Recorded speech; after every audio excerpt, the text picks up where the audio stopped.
On the front here, it tells you what size Foley. So it says 14 French. This is actually a small Foley. They usually use 16s, 18s in hospitals for adults. So grab your supplies, your leg strap, and your chucks. Come to the room. What do you do? Knock. Then what do you do? Introduce yourself and Patient identifier. verify your patient. Okay? Raise your bed up to where? Waist. And put your side rail down. Put your table at waist height too. Okay? So we're gonna uncover them. So for the purpose of your checkoff, just move it out of the way so we can see. Okay? I'm gonna move him up too. So you're gonna put him in. What position did you do for pericare? Dorsal recumbent. Dorsal recumbent. So let's get the legs going right here. I know. So you gotta mess with your mannequin a little bit. So they already have a chucks pad down here. So you would put down a chucks pad, okay? So take one, put it down. You can lay them flat, which will help you a little bit. But obviously this person has a trach, so you don't want to lay them too flat. Sorry, Cameron. Let me scoop that. Put the feet down.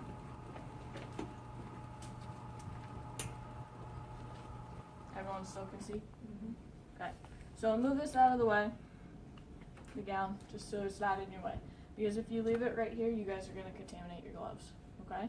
So legs are set up. Go ahead and put your strap on. What?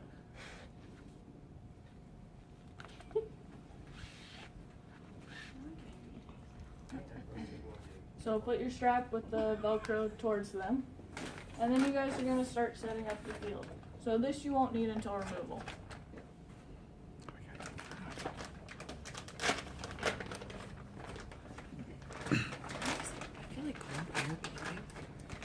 So go ahead, reach in, grab this. This becomes your trash bag. And place it down here. Kind of out of the way, but where you can throw your trash into. You don't need this paper anymore, so you can pinch it. Now, the biggest part of this is you'll kind of have two sterile fields for a while. So make sure you don't turn your back on both of them. So here, we're going to open away from us. Side, side, this. And I want you guys to turn it, because then you get the most space out of your field here. Take your gloves and set them aside. Now, this is your first sterile drape, okay? This is the one that now goes over here. So I know you have a waterproof pad, but that's only if it leaks through here. You want to catch it before it gets to your bed. So find your shiny side, which is this side, and the shiny side goes down. So you guys can take it and kind of flip it. Yes, it's going to touch the legs, but that's what? The side that's not sterile. And slide it up under here. You can't reach across, so don't be doing this. So if you need to reach, you go around the edges. So pull from their waist. Everyone see that, or you want to see it one more time? One more, do it again. Because this is where a lot of people mess up and they reach across. Okay. So shiny side towards you. Swing. Kind of set it down. And I kind of just grab the corner here. The shiny side goes up or down? Down. And if you guys actually spread your legs out a little bit more, it's easier to get this in. If it lands like this, leave it. Don't try to smooth it out. Just leave it wrinkled, because you're going to then set up all this and your box is going to come over here and it'll make it flat. So just leave it. Now I'm going to show you guys this. I do not use this and I won't use it for actual like demo, but this is what it is. So if you use it, you need to open it sterilely. And this can go over here, which would keep you from touching anything, their legs or whatever. But what happens is it does this.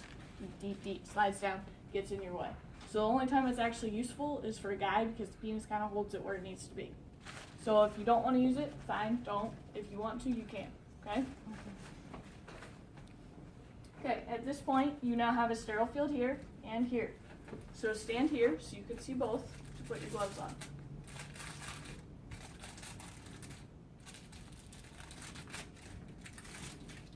These gloves, guys especially, you'll need to get new ones because they're kind of small.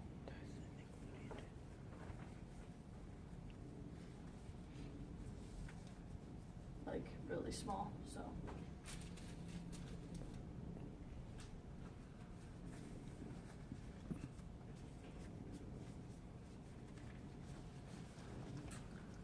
Leave your packaging, don't touch it, please do not ever throw it on the floor, okay? Now you guys can touch this, separate it. So on this side here, you have your catheter with your Foley bag. Take your plastic off, set your trash here. Some places will have you inflate the balloon, but it's best practice not to. So I'm gonna show you how to, but I don't want you doing it on your checkoff. Okay. So if you need to, you're gonna attach your saline, and this is what you're watching for, is the balloon to inflate. So they say that if you inflate it, you're looking for leaks before you stick it in. But if you inflate it, you also have this extra ridge here now, and now it can cause trauma to the urethra. So best practice is don't inflate it unless your policy says do it. So in your checkoff, all you're gonna do is hook your saline to your catheter and put it in the box. Then you guys have lubricant. So you can either open this, pour it on here, you can stick your catheter in it, you can squeeze it on it, whatever. I choose to just put it on and stick it in the box because then there's less to fight with when you're down here. This is what I was talking about. You have two swabs. So save one for checkoff and use one for practice. So there's a little notch where you need to open it. So open it, grab your 3 little sticks, you can pull them out, and then fold this down. It makes it a little bit easier to grab them because if you leave them in, you're gonna kind of fling the package. And this is usually iodine, so you'll have that red, orange stuff flying, okay? Stick it in your box. Okay, so all of this is in your box, ready to go. So now you take your box over here and set it down. This, you don't need anymore. Push it out of the way. And now you guys are going to insert your Foley, okay? So this hand becomes contaminated. So you place it on the what? Labia majora. And you're gonna take your swabs. Okay? So you guys remember how you did pericare? Yep. So one side, throw away. Other side, throw away. In the middle. And the middle. Going downwards. Keep their labia majora open, okay? Then you guys can take your catheter. You're gonna tell them, take a deep breath, bear down. For a guy, you're going 5 to 7 inches. For a girl, you're going 2 to 4. So you're gonna insert it until you see urine. So where you're gonna see urine is in this tube down here. And then you wanna insert about another inch once you see it. So insert, don't be touching your fingers towards the meatus. And this is probably the easiest Foley you were ever put in. Okay, so it's in. Now I take my dirty hand. I know this destroys all sterile field principles, but this is how Perry and Potter wants you to do it. Take it and inflate your balloon. Okay, then you're going to pull it out, make sure it's in, and then push it back in so that it's not sitting at the line of the bladder. Then you can take your hand and unconnect your syringe. You have to hold it down the whole time or the fluid builds back up in it. So when I did Foley in real practice, I didn't do the whole crossover thing. But what they're saying is if you don't and you let go of this, that if it's not in far enough, then you can't re-advance it because you've contaminated this hand. So that's why Perry Potter does it that way. So once you do that, you're then going to put your Foley in the Foley strap. Let's see here, where's the little thing?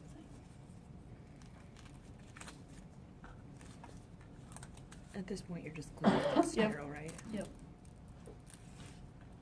So secure it in, and then this goes on a non-movable part of the bed. So there's a little hook on every bed down here, and you guys can clip it on. Nice Foley insertion. Okay, then what do? Clean up your mess. If you guys need to get a urine sample, so the first time, you can get it out of the bag. 4 days later, you clean the hub here, stick your needle in and draw out a sample, okay?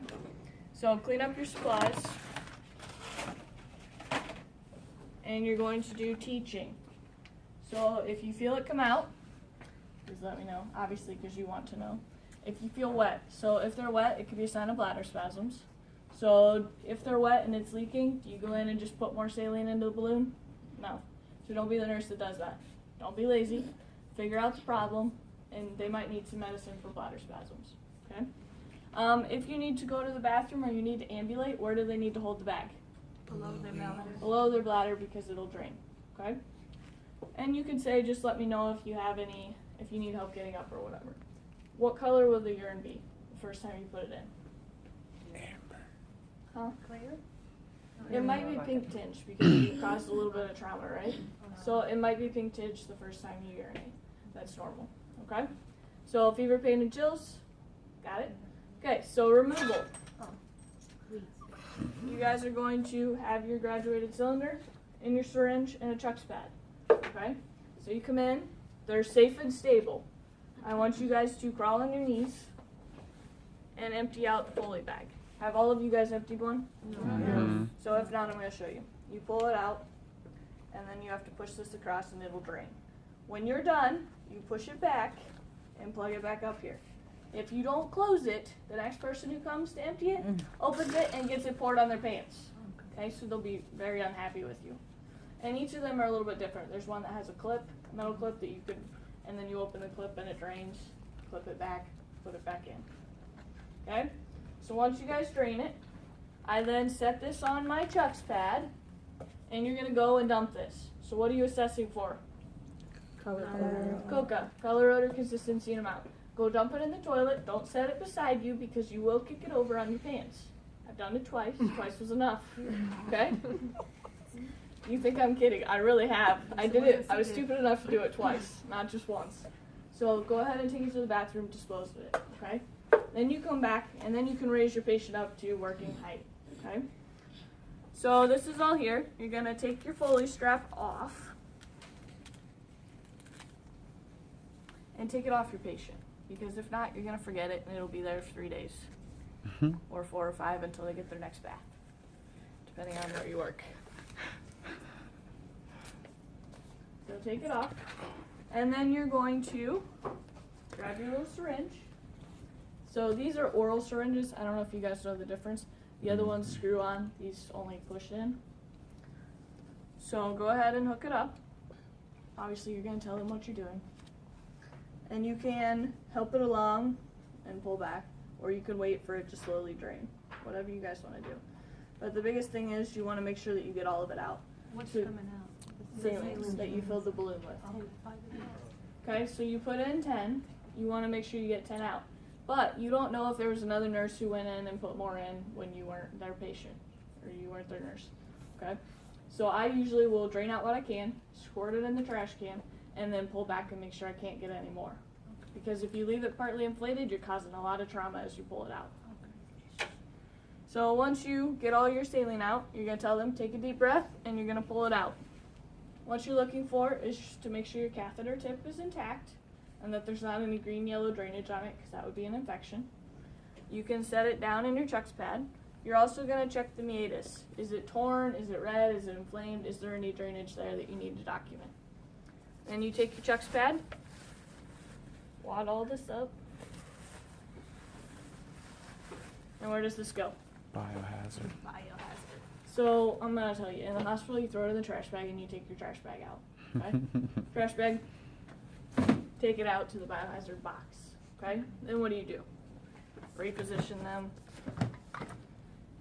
cover them back up, pericare if needed, which you should do every time you take a Foley out. Because when you take it out, the urine kind of dribbles. So make sure you clean them. What else do you need to do? Teaching. So what are you going to teach them? About urinating. If you don't How pee. often? What's the time afterwards? Okay, so when they get their catheter out, they have 6 hours to void. Okay? But you need to tell your PCA, tech, whatever, nursing assistant, that you want to see it because you got to assess it for COCA. Okay? If they don't void by 6 hours, usually at the 4-hour mark, I'm like, hey, you need to go to the bathroom, and they're like, nope, and they haven't moved from the bed, right? Okay, well, at 4 hours, I'm like, oh, let's go on a walk. Let's get up and go try to go to the bathroom. Make them get up, make them walk. Make them drink fluids. Cranberry juice is good to prevent UTIs. So encourage the fluids, encourage the ambulating. At 6 hours, if they haven't gone, what do? Strike it.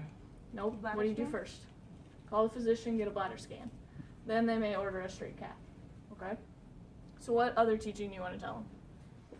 So drink lots of fluids, It's normal ambulate. to feel a little burning or You might maybe feel a little little burning the blood first time. tinge. Fever, pain, and chills.